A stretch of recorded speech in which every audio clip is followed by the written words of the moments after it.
عید پر सब लोग नए कपड़े पहनते हैं, क्या नया कपड़ा पहनना जरूरी है? यहूदी वगैरह जब जाते थे बाहर तो वो अपनी बेटियों को और अपने मालों को मुसलमानों के यहाँ रख करके जाते थे, इतना उनको यकीन देखा था। जाए रमजान का पाक महीना चल रहा है, लोग इबादत करते हैं। देखा जाए ये महीना पाक महीना माना जाता है, ये महीना जैसे ही बीतता है तो क्या जो लोग इसको फिर से फॉलो नहीं कर पाते हैं, हम कहीं इबादत नहीं कर पाते, उनके लिए क्या मैसेज देंगे?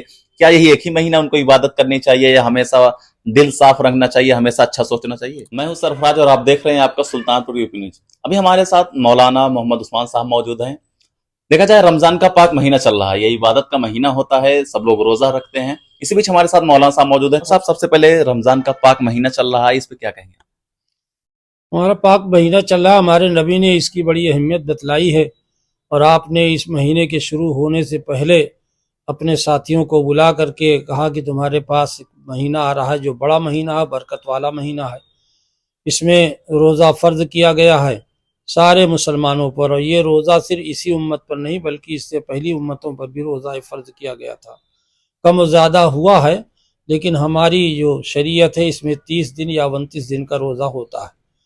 तो इस रोज़े के रखने से साइंस ने भी आज साबित कर दिया है कि किस कदर इसके ज़रिए से अपने जिस्म को फ़ायदा होता है, और इसका जो टाइम टेबल है ये पूरी ज़िंदगी के लिए एक नमूना होता है कि आदमी अगर इसी के मुताबिक खाने पीने का, सोने जागने का, अपनी इबादतों का जो एहतमाम इस रमज़ान में कर रहा अगर हमेशा करता रहे, इसकी ज़िंदगी में रहमतें और बरकतें आती रहेंगी। देखा जाए हजरत, ये रमजान का पाक महीना चल रहा है, सब लोग रोजा रखते हैं। रोजा किन के ऊपर जाए? जैसे अभी हम बात करें जो बच्चे हैं या उनकी क्या उम्र हो तब उनके ऊपर रोजा फर्ज है? रोज़ा जो है मैंने आपको इससे पहले बताया कि रोज़ा हर मुसलमान मर्द औरत पर फ़र्ज है, बच्चों पर रोज़ा फ़र्ज नहीं है। बच्चों पर रोज़ा उस वक्त फ़र्ज होता है जब हम बालिग हो जाते हैं, तब हमारे ऊपर इस्लाम का कानून लागू होता है। उससे पहले इस्लाम ने कहा कि रखवाया जाए लेकिन सख्ती नहीं की जाएगी, और अपनी मर्जी से अपने शौक से रखे जाएं, ताकि जब इनके ऊपर रोज़ा फ़र्ज हो जाए ताकि वो फिर उसमें नागा ना हो। ये जो साल में 12 महीने होते हैं, ये जो पाक महीना रमजान का होता है, ये रमजान क्यों आया या रोजा क्यों रखते हैं लोग? रोज़ा इसीलिए रखते हैं ताकि हम जब रोज़ा रखेंगे तो हमें अपनी भूख और प्यास का एहसास होगा, अपनी कमज़ोरी का एहसास होगा, और अपने मालिक के हुक्म पर चलने का जो गाइडलाइन इसके ज़रिए से दी गई है कि हमारे घर में सब कुछ मौजूद है, लेकिन हमारे मालिक का जिसने हमको पैदा किया है उसने कह दिया कि इस वक्त खाना है न पीना है और न कोई हराम काम करना है, इस सबसे बचना है। लिहाजा हम उसकी वो मश्क के लिए आया गया, और इसमें मश्क करके और प्रैक्टिकल तौर पर करके ताकि आइंदा जो है ज़िंदगी हमारी अच्छी गुजरे और बड़ों भूखों का एहसास हो, गरीबों का एहसास हो, यतीमों मिस्कीनों के साथ हमदर्दी बढ़े, और अपने अंदर जज्बा पैदा हो कि जैसे हम भूखे प्यासे होते हैं वैसे हमारा गरीब भाई जो प्यासा है, भूखा है, उसकी भी ज़रूरतें, उसको मदद करनी चाहिए।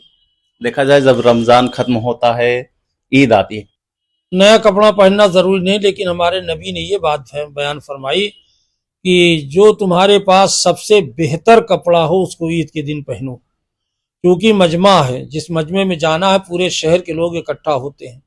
नहाने का हुक्म दिया, इतर लगाने का हुक्म दिया, और साफ सुथरा रहने का हुक्म दिया, अच्छे कपड़े पहनने का हुक्म दिया, ताकि हम एक दूसरे के जब करीब हो तो हमारे पसीने की बदबू किसी और के अंदर जाने न पाए।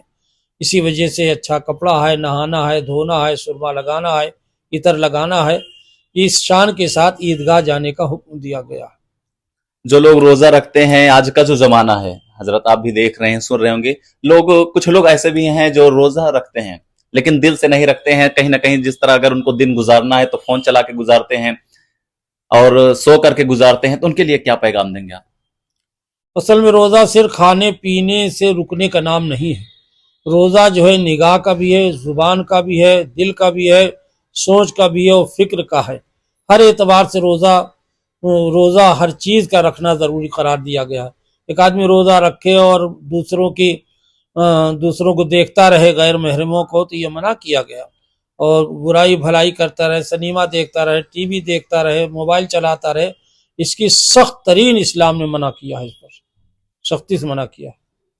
हजरत रमजान का पाक महीना चल रहा है, इसमें सब लोग फितरा ज़कात निकालते हैं, तो इसके लिए क्या सही तरीका क्या है? इसका सही तरीका यही है, ہر شخص کے لیے جو کھانے پینے والا ہو اور وہ کھا پی رہا ہو تو اس کے اوپر فطرہ ہر آدمی کے اوپر ضروری ہے، اور اصل مسئلہ تو ہے جس کے اوپر زکوٰۃ ہے اسی کے اوپر فطرہ ہے، اور زکوٰۃ کی مقدار متعین کی ہے اسلام نے، 52.5 تولہ چاندی جس کے پاس ہو، سال بھر وہ گزر گئی ہو اس کے پاس، تو اس کے پیسہ نکالا جائے گا 2.5%۔ اسی طریقے سے چاندی بالکل نہیں ہے، نہ نقدی کوئی ہے، اس کے پاس 7.5 تولہ سونا ہے، تب زکوٰۃ اس کے اوپر واجب ہوگی اور 2.5% کے اعتبار سے نکالی جائے گی، اور وہ غریبوں، یتیموں، مسکینوں میں اور اپنے رشتہ داروں میں دی جائے گی۔ بس باپ اپنی اولاد کو نہیں دے سکتا، ماں اپنی اولاد کو نہیں دے سکتی ہے، لیکن بھائی بہن کو دے سکتا، بہن بھائی کو دے سکتی ہے، تو اس طور پر دے اور اس کو جتائے بھی نہ۔ بہت سے رشتے ایسے ہیں کہ اگر انہیں معلوم ہو جاتا ہے کہ یہ زکوٰۃ کا پیسہ ہے، اگرچہ وہ محتاج ہیں لیکن وہ لینے کو تیار نہیں ہوتے ہیں، تو اسلام نے اس پر منع کیا کہ اس انداز سے دیا جائے کہ انہیں پتہ نہ چلے۔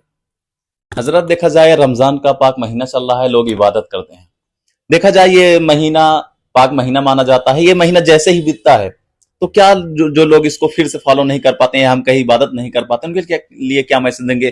کیا یہی ایک ہی مہینہ ان کو عبادت کرنی چاہیے، یا ہمیشہ دل صاف رکھنا چاہیے، ہمیشہ اچھا سوچنا چاہیے؟ اسلام کی پوری زندگی پاک اور صاف ہونی چاہیے۔ کوئی زمانہ ایسا اسلام نے نہیں کھولا ہے کہ جس میں اس کو برائی کرنے یا منمانی کرنے کو کہا گیا ہو۔ قرآن نے کہا یا ایھا الذین آمنوا ادخلوا فی السلم کافہ، اے ایمان والو تم پورے اسلام میں داخل ہو جاؤ۔ یہ تو آج مسلمانوں کی بدعملی کی وجہ سے اسلام کی تاثیر جو ہے وہ ظاہر نہیں ہو پا رہی۔ اسلام ایسا مذہب ہے کہ جو اس کو فالوور کرتا اس کا تو فائدہ ہے ہی ہے، جو لوگ فالوور نہیں کرتے ان کو بھی اس کا فائدہ ہمیشہ ہوا ہے، لیکن اس وقت مسلمانوں کی بدعملی کی وجہ سے پوری انسانیت جو ہے وہ دکھ اٹھا رہی ہے۔ اگر آج مسلمان صحیح ہو جائیں تو پوری دنیا کے انسانوں کو چین و سکون ملے گا۔ اسلام کے اول دور میں چاہے وہ ہندو رہا ہو یا مسلمان، یہودی ہو یا عیسائی یا مجوسی، مسلمانوں کے ہاں اپنی جوان بیٹیوں کو، یہودی وغیرہ جب جاتے تھے باہر تو وہ اپنی بیٹیوں کو اور اپنے مالوں کو مسلمانوں کے ہاں رکھ کر کے جاتے تھے، اتنا ان کو یقین تھا کہ ہمارے رہتے ہوئے ہماری بیٹی اتنی محفوظ نہیں ہے جو مسلمانوں کے گھر میں ہم کر کے جا رہے ہیں۔ تو اسلام کا کردار تو یہ رہا، یہ تو مسلمانوں نے منمانی کر رہی ہے، منمانی کر رہا جس کی وجہ سے اسلام کا فائدہ جیسا ہونا چاہیے نہیں ہو رہا۔ جو لوگ عمل کر رہے ہیں ان کو اس کا فائدہ